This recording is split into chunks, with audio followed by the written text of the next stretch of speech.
शरद पवार हे अजित पवार यांच्या गटासोबत जाणार नाहीत अशी माहिती सूत्रांनी दिली आहे। एनडीए सोबत शरद पवार जाणार नाहीत असं कळतंय। सूत्रांच्या हवाल्यानं ही माहिती सध्या समोर येते। गेले काही दिवस काही खासदार आमदार एनडीए सोबत जाण्याची चर्चा, तसंच अजित पवार एनसीपी काही जातील अशी चर्चा रंगलेली होती। मात्र या सगळ्या संदर्भात आता एक महत्त्वाची बातमी समोर येते।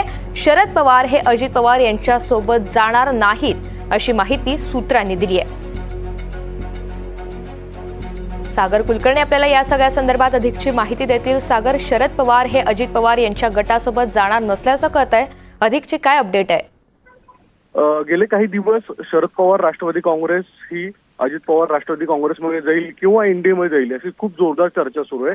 अशा परिस्थितीमध्ये जी राष्ट्रवादीतल्या शरद पवारांच्या सर्वोच्च नेत्यांनी जी एनडीटीव्हीला माहिती मिळाली त्यानुसार असं कोणतीही घडामोडी होणार नाही। या जी भूमिका युपीए सोबत राहण्याची आहे तीच राहील असं सांगण्यात आलेलं आहे। यामुळे गेले काही दिवस जी वारंवार चर्चा जी सुरू आहे त्याला पूर्णविराम मिळण्याची एक शक्यता वर्तवली जात आहे। निश्चित। सागर, धन्यवाद सविस्तर माहितीसाठी।